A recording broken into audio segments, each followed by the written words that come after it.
Scuderia Ferrari arrives in Singapore with high hopes. In Formula One, confidence in one's abilities is essential, and after the summer break, it seems that the Maranello team has made significant progress in this area. This is backed up by the technical updates introduced in the Italian Grand Prix at the Monza circuit, which have increased the car's potential. In addition to the aerodynamic package specific to the Italian track, Ferrari presented a revised version of the floor, deeply modified in all its parts. From what can be seen, this new component is working as expected. At the Marina Bay Street Circuit, we will have a clearer picture, although considering the nature of the street circuit, it will be crucial to wait until Austin for a definitive validation of the updates. Ferrari has a clear goal for this weekend, to fight for the race victory. It won't be easy, but historically, Ferrari has often performed well at the 4.94-kilometer Marina Bay Street Circuit.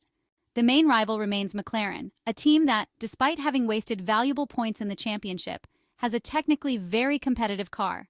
The MCL38 single-seater will try to showcase its excellent traction and ability to perform well in low-speed corners. But let's not forget Red Bull, which wants to redeem itself after some disappointing performances. The team from Milton Keynes has worked intensively on the simulator to arrive in top form for the 18th round of the 2024 Formula One Championship. Last season's mistakes provided important lessons, and although they are starting somewhat quietly, they fully intend to compete for the win. Max Verstappen's talent will be a decisive factor in this battle. Finally, we come to Mercedes. Toto Wolff's team arrives in Singapore after a trio of races in which it failed to maximize the performance of its cars, as the recent W15 floor update has caused some difficulties for the technical team led by James Allison. While awaiting further updates, strongly requested by Lewis Hamilton, the German team's approach is clear: to make the most of mechanical grip and its strong performance in high-speed sections. This is an equation Mercedes has worked on for a long time and feels ready to face the challenges of the Marina Bay circuit. Ferrari arrives in Singapore with a high-downforce configuration, already successfully used earlier this season at the Monaco and Hungarian Grands Prix. With this aerodynamic setup, the Italian team has consistently managed to find a good overall balance. The SF24 has evolved significantly in recent races, becoming more complete and better balanced, thanks also to the introduction of the new Monza floor, which has made an additional contribution, particularly by improving the stability of the airflow under the car. In Singapore, traction is crucial.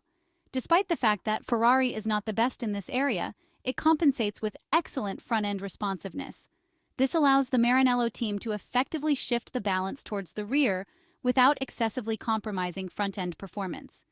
Even with the overall balance shifted back, the front end continues to work well, without suffering too much. In recent races, the SF24 has shown a slight tendency to understeer during Friday's free practice sessions, a problem that was promptly resolved over the weekend. In general, the SF24 single-seater maintains a slight tendency toward oversteer, but this characteristic has been mitigated and doesn't seem to cause particular difficulties for the drivers. It seems that Ferrari will debut a new front wing, with some changes to the shape of the last additional flap, in order to better balance the load with the rear axle. McLaren has also decided to adopt the aerodynamic configuration already seen in Monaco and Hungary, as widely expected, without introducing substantial novelties for the Singapore Grand Prix. This choice aligns with the characteristics of the Marina Bay Street Circuit, which requires high downforce and excellent traction in slow corners. The rear wing that the MCL38 is using has a main plane very similar to Ferrari's. This was a component under investigation in Baku, particularly the second element of the rear wing, which had attracted a lot of attention. One of McLaren's strengths is its performance during acceleration phases. The papaya-colored car is probably the best in terms of mechanical grip in slow corners and restarts.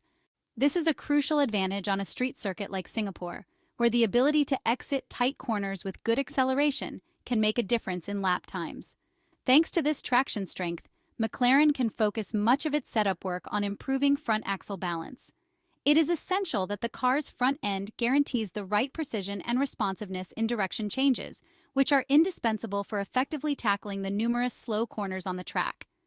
Red Bull has chosen to use the rear wing already seen on previous high-downforce tracks, circuits that highlighted some difficulties for the RB20, which struggled to realize its full potential. We are referring to Monaco and Hungary, tracks characterized by slow and technical corners, with high demands for mechanical traction and grip, areas where the Austrian car does not excel. This weekend, therefore, presents an interesting challenge for the engineers in Milton Keynes, who will need to work carefully to improve performance on an equally complex track. The biggest difficulty lies in managing the balance, a critical element that already emerged last year on this track. The choice of the rear wing implies a rearward shift of the aerodynamic center of pressure, which tends to destabilize the overall balance of the car. This rearward shift leads to a sort of disconnect between the axles, with the front and rear not working in perfect synergy, making the RB20 harder to drive, especially in the more technical sections. In this context, finding a setup that ensures an effective compromise becomes crucial. The challenge is to find a setup that doesn't compromise front axle grip, which is essential to guarantee the necessary responsiveness in direction changes and slow corners that characterize Singapore. However, the main problem for Red Bull is that the adjustment window to achieve the right balance now seems extremely limited.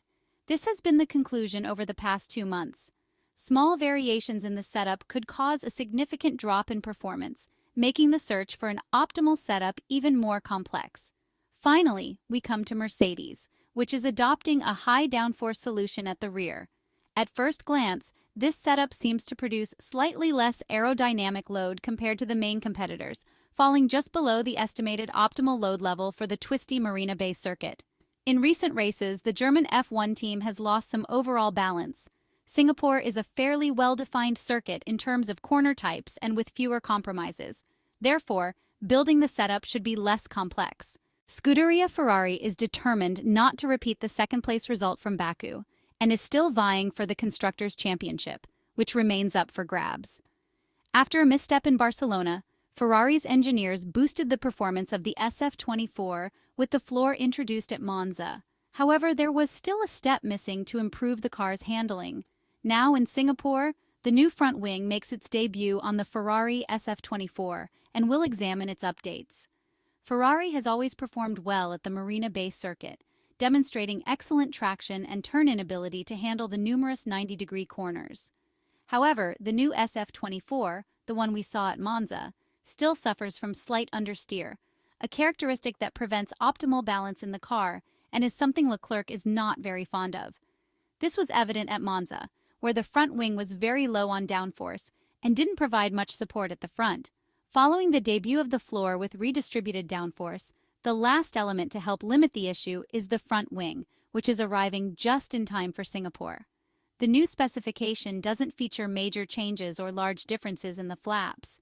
Observing the main plane and the second flap, the geometry has remained the same, indicating that the airflow path is correct and optimally feeds the floor.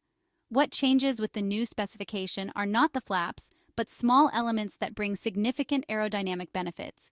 The innovations lie in the connection between the flaps and the end plate. These changes are visible compared to the previous specification, as the titanium support has now been replaced with a carbon fiber connection. This is where a modification inspired by McLaren's wing comes in. The last 2 flaps are connected to the end plate but feature a slight curl.